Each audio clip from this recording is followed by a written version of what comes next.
internet friends. So today I'm going to be talking a little bit more about my first round of Femara and did it work? Sure, I actually did ovulate this month. Did I get pregnant? According to the 2 pregnancy tests I took last night, that's a hard no. So I just wanted to pop on and make a short little video about how I'm handling not being pregnant this cycle, and I am sure I am not the only one who has been trying and who honestly probably thought they were pregnant and then was really disappointed when they weren't. So this is just sort of what I've been doing this morning and how I've been working to just kind of move on from that disappointment and making sure that I'm taking care of myself. So stick around if you would like to just kind of maybe hear something that might be a little bit helpful for you, maybe give you guys some ideas, but this is just how I've been working through it a little bit. So to start off with, I would like to say that I'm super thrilled that Femara actually worked for me this month. I have not been ovulating regularly. My progesterone has been way too low. They want it to be around a 10 on cycle day 23 for me. And I originally was at a 3 something, and this month I was at a 10.7. So clearly huge progress. I'm actually to a place where I could get pregnant. Now, I don't know if the odds change with being on fertility meds or not, but the chances of you getting pregnant every month are only about 20 to 30%. And that is if you are doing everything you can, using the crazy pregnancy lube, using like literally everything that you can possibly do, eating avocados, like nothing but avocados apparently, because every time I look up pregnancy food, there's just a giant avocado. And I like avocados, but not that much. So we're gonna assume for me it's 20% since I'm probably not doing everything correctly. I'm trying, but you know what? There are way too many pregnancy how-tos and how to get pregnant and trying to conceive, like lists and videos, and I'm one person. I cannot simultaneously stand on my head and eat 10 avocados. So we're assuming I'm not doing everything correctly. So 20%. Even though it's awesome that I'm at the place where I potentially could get pregnant, I have no idea how long it's going to take. And I keep praying about this, and I keep praying for this strength to continue to enjoy the life that I already have. And one way that I've been doing that is keeping a gratitude journal. So let me go ahead and show you.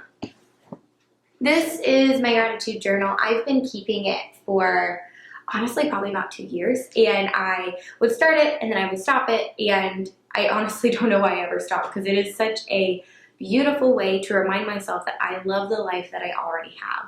Would I want a baby? Yes. Would my husband want a baby? Yes. But does that mean that everything between us not having a baby and us having a baby is awful? Absolutely not. The Lord has given us so many good gifts. And one way that I was working through the negative pregnancy test this morning was I forced myself to write, I think it was like 1, 2, 3, 4, 5, 6. I was going for 5 things that I was grateful for, but somehow came up with 6, so go me.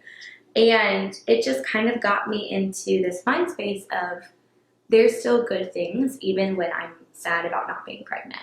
So that was one really good thing. The place where I got this idea to keep this gratitude journal is Ann Voskamp's 1000 Gifts. It is a phenomenal book. It has nothing to do with fertility, but has everything to do with life. And it has honestly changed my life. Highly recommend, especially if you're going through a tough season. It is all about how you can see the good gifts that the Lord gives you, even in hard seasons, and how that can make you feel loved and content with where you're at, even when life isn't happy. Yeah, so that's probably the number 1 way that I've been kind of trying to change my mindset. The other way I've been trying to get my mind back in a place of just being grateful for what we already have while we're in that season of waiting for a baby is worship music. So this morning I have one giant playlist of my Jesus music is what I call it. And I probably skipped through like 10 different songs before I got to one that sounded like I could handle it this morning.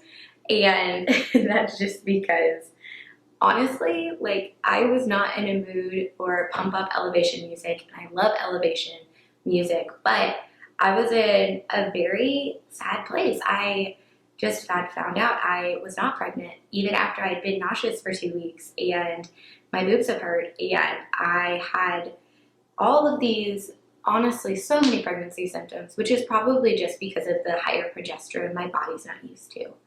But the song I finally ended up on, let's see if I can pull it up. It's While I Wait by Lincoln Brewster. Pretty sure that's how you pronounce it. And it's off his album, God of the Impossible. And it has this line that's just talking about how, while I wait, I will trust you. And it goes on to say, sometimes miracles take time. And I think for me, that's just such an impactful line because I truly believe that the Lord is going to bless us with a child. I don't know how long that's going to be. I don't know what that road's going to look like. But I have peace that I know the Lord is going to bless us with a child. And he would still be faithful if he didn't. But that's just something that I feel like I've prayed about and I feel like I have peace with. And while I wait, though, my job is to continue to trust him and also to just recognize that my timing is not his timing. And even though God could make me pregnant right now, God could help me ovulate today, and I don't think he's going to do that. But miracles don't have to take time, but they do because his timing is better than ours. So that was a good reminder for me. The third thing I did this morning to kind of help me just be in a better mindset and start the day off right is I made myself pancakes. I did. And I've been really trying to go on a health journey, and the way that I went about the pancakes is I made protein pancakes. So Kodiak Power Cakes is what they're called, and it's just this box mix, and it has 14 grams of protein if you just do water, and more if you add milk or eggs, depending on what you want to restrict from your diet. So I made myself pancakes, and I ate them, and drank a big glass of water, and I wrote in my journal about how I was hopeful for the future but really sad today, and I think that was great for me. I don't know if it would look the same for you, but I think being gentle with ourselves when we're just kind of sad about, not even just sad, I want to call it out for what it is. There's multiple types of grieving. Obviously, there's grieving the loss of a child, there's grieving the loss of the hope of a child. So I forget what it's called, but there's a specific type of grief where you're really hoping for something and you really think it's going to happen, and then all of a sudden it's not.